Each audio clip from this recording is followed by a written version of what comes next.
बच्चों last time पर हम लोग पढ़ रहे थे माइक्रोब्स इन ह्यूमन वेलफेयर, मानव कल्याण में सूक्ष्म जीव। माइक्रोब्स इन ह्यूमन वेलफेयर या माइक्रोब्स इन ह्यूमन वेलफेयर, मानव कल्याण में सूक्ष्म जीवों का उपयोग कैसे कैसे किया जाता है, किसमें हम लोग करते हैं। तो उसमें सूक्ष्म जीवों का उपयोग कई चीज़ों में करते हैं हम लोग, और इसके बारे में इसके कई टॉपिक्स को हम लोग डिस्कस कर चुके हैं कि सूक्ष्म जीवों का, माइक्रो ऑर्गेनिज्म का किसमें उपयोग करते हैं, वो हम लोगों ने डिस्कस किया था। अब इसी के बाद आज आगे डिस्कस करते हैं कैरेक्टरिस्टिक्स ऑफ बायो कंट्रोल। जो खेतों में खरपतवार उगाते हैं, जिन कीड़े मकोड़ों के द्वारा फसलों को नुकसान होता है, उनको मारने के लिए हम केमिकल इस्तेमाल करते हैं, रासायनिक पदार्थों का छिड़काव करते हैं अपनी फसल को सुरक्षित रखने के लिए, तो वो बहुत नुकसानदायक होता है।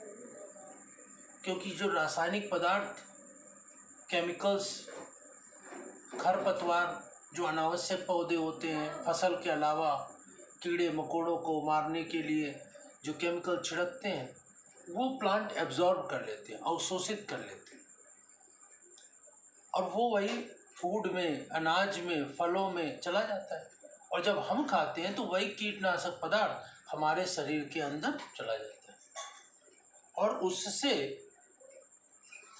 हमारे शरीर के अंदर कई अनेक प्रकार की घातक बीमारियां होती हैं। हमारे इंटरनल ऑर्गन्स को बहुत नुकसान होता है इससे। यदि इन सूक्ष्म जीवों को, कीटनाशकों को, जो हमारी फसल को नुकसान पहुंचाते हैं, उनको यदि रासायनिक पदार्थों के अलावा दूसरे सूक्ष्म जीवों की सहायता से नष्ट किया जाए, मार दिया जाए, तो फसल को कोई नुकसान नहीं होगा, और उसके द्वारा हमारे शरीर को, उसको हमको ग्रहण करने से हमारे शरीर को भी कोई नुकसान नहीं होगा। हमारे इंटरनल ऑर्गन, अंतरांग जो सुरक्षित रहेंगे। ऐसे केमिकल्स फलों में, अनाज में, सब्जियों में केमिकल्स आ जाने से अनेक प्रकार की घातक बीमारियां उत्पन्न हो जाती हैं, जो हमारे लिए बहुत ही हानिकारक, नुकसानदेह होती है। तो इसी के अंतर्गत बायो कंट्रोल, बायो कंट्रोल का मतलब दूसरे जीवों के द्वारा, जो हानिकारक नहीं है, उन जीवों के द्वारा उन जीवों को मारना जो कि हानिकारक है, जो हमारी फसलों को नुकसान पहुंचाते हैं, पेड़ पौधों को हानि पहुंचाते हैं, तो उनको मारने के लिए दूसरे सूक्ष्म जीवों का, दूसरे जीवों का इस्तेमाल किया जाए, तो इसी को हम कहते हैं बायो कंट्रोल। इसमें हम केमिकल इस्तेमाल नहीं करते। तो इसमें देखते हैं कैरेक्टरिस्टिक्स ऑफ बायो कंट्रोल में, ये फाइटोथोरा पाल्मियोरा, फाइटोथोरा पाल्मियोरा, ये एक फंजाई या कवक है। ये क्या है? फंजाई या कवक है। और इसका उपयोग जो खरपतवार होते हैं, खरपतवार मतलब कि जो फसलों, मुख्य फसल में जो अनावश्यक पौधे उगाते हैं, बेकार के, उनको हम खरपतवार या वीड्स कहते हैं। क्या कहते हैं? वीड्स।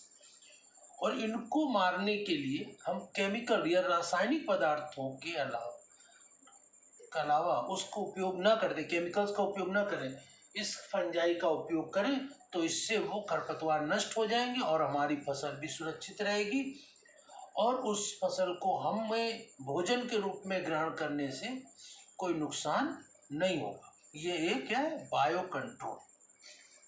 इसी प्रकार से ट्राइकोडर्मा एक फंजाई है। ट्राइकोडर्मा एक फंजाई या कवक है, और इस कवक का उपयोग किस में किया जा सकता है? जितनी भी प्लांट में डिसीजेज होती, पौधों में विभिन्न प्रकार के रोग होते हैं, उन रोगों से बचाव के लिए इस कवक का, फफूंदी का, फंजाई का उपयोग किया जा सकता है, ट्राइकोडर्मा। तो विभिन्न प्रकार के रोगों से पौधों को बचाने के लिए ट्राइकोडर्मा नामक कवक या फंजाई का उपयोग किया जा सकता है, और ये भी बहुत ही अच्छा एक बायो कंट्रोल है। इसके बाद टोबैको, नीम आदि, तम्बाकू, नीम आदि जो पौधे होते हैं तम्बाकू के, नीम के, ये भी एक विशेष प्रकार का इनमें केमिकल्स होता है। तम्बाकू के पौधे में नीम का पौधा तो ये क्या है? मेडिसिनल प्लांट है, औषधि पौधे।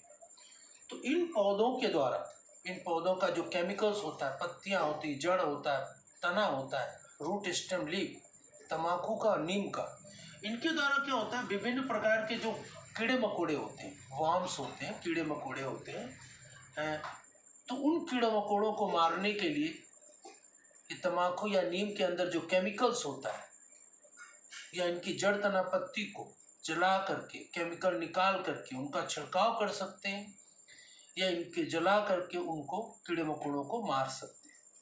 तो ये भी एक अच्छा बायो कंट्रोल है।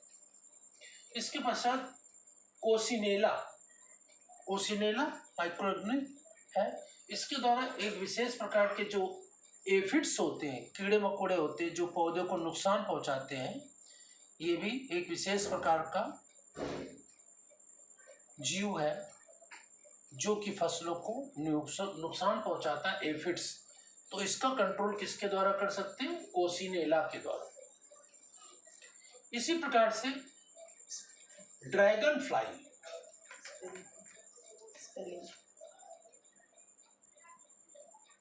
तो इस प्रकार से इसमें जो ड्रैगन फ्लाई होती है, ड्रैगन फ्लाई एक बहुत ही घातक मक्खी होती है। इस मक्खी की, ये मक्खी क्या होती है? मच्छरों को खाती है, मॉस्किटोस को भोजन के रूप में ग्रहण कर लेती है ड्रैगन फ्लाई। तो मच्छरों का कंट्रोल इस ड्रैगन फ्लाई के द्वारा किया जा सकता है। तो मच्छरों से तमाम प्रकार के रोग जंतुओं और पौधों में होते हैं, तो वो रोग नहीं होने पाएंगे। ये भी एक बायो कंट्रोल है, केमिकल्स के बजाय इसका इस्तेमाल किया जाए। इसके अतिरिक्त जो फंजाई एक होती है, कौन सी? ब्यूवेरिया बेसियाना, ये एक फंजाई या कवक है। BEUVERIA, ब्यूवेरिया बेसियाना, ये एक फंजाई या कवक है। और ये कवक जो होती है वो इंसेक्ट, जितने प्रकार के, विभिन्न प्रकार के जो इंसेक्ट्स होते हैं, कीड़े मकोड़े होते हैं, जो आर्थ्रोपोडा संघ के होते हैं, उड़ने वाले, रेंगने वाले तमाम प्रकार के कीड़े मकोड़ों को इस कवक की सहायता से नष्ट किया जा सकता है, उनको मारा जा सकता है। ये भी एक अच्छा बायो कंट्रोल है, जिसमें कि किसी केमिकल का इस्तेमाल न किया जाए। इसी प्रकार से बैसिलस थुरिनजिएंसिस, ये एक बैक्टीरिया है, जीवाणु है।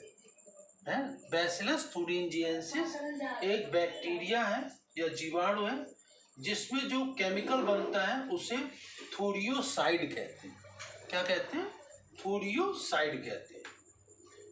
और ये जो थूरियोसाइड है, ये बहुत ही विशेष प्रकार का केमिकल्स है।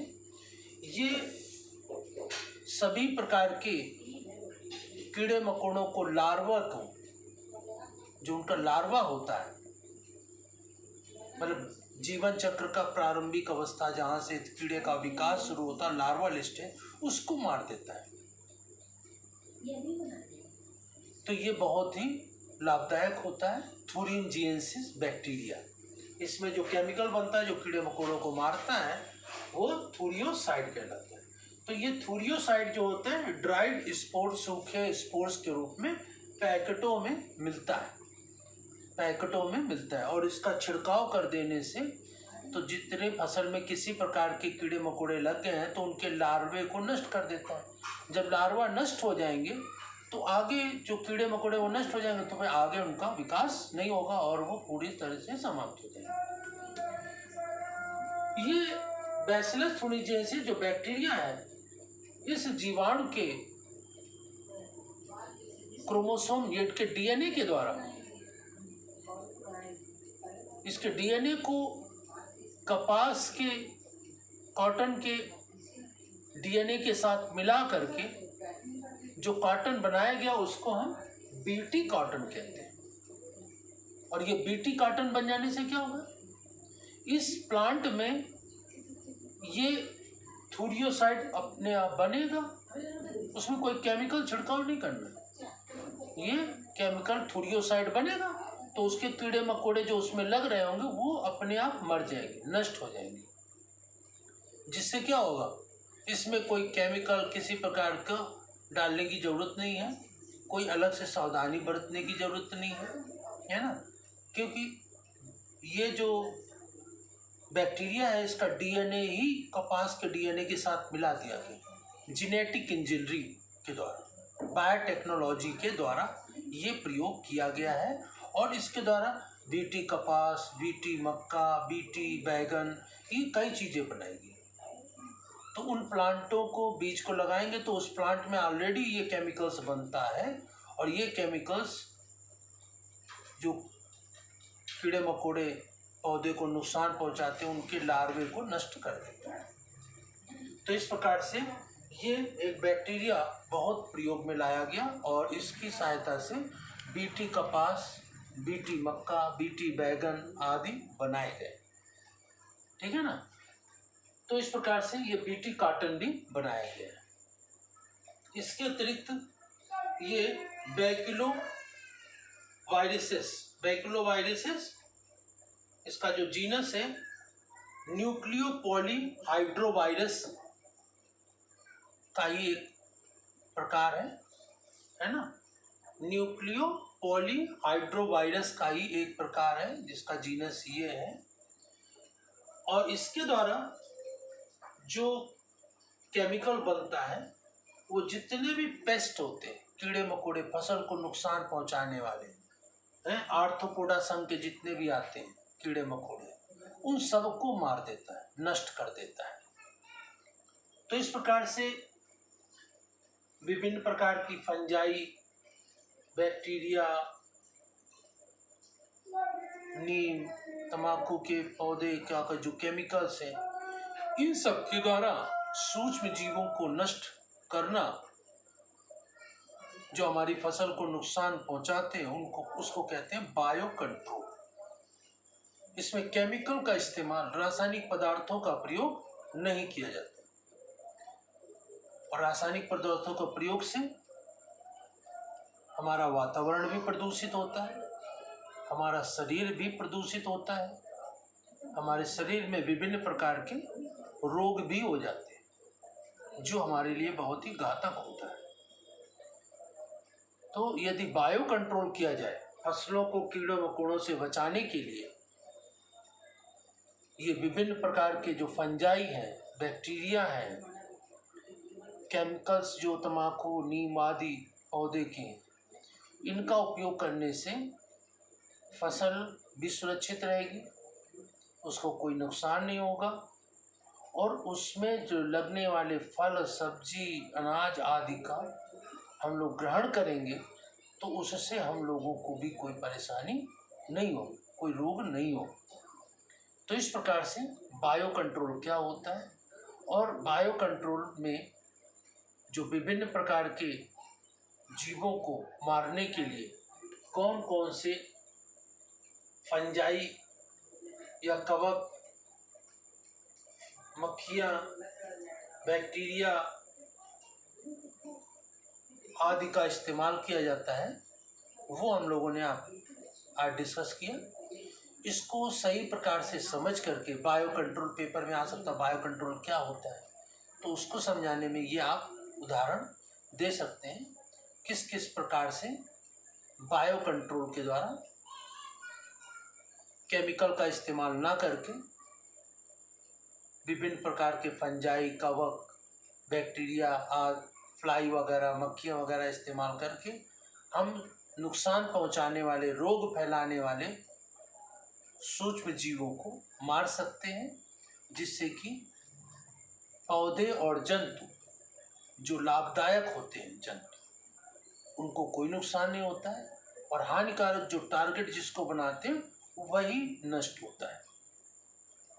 तो ये विभिन्न दूसरे सूक्ष्म जीवों की सहायता से हानिकारक सूक्ष्म जीवों को मारना ही बायो कंट्रोल है।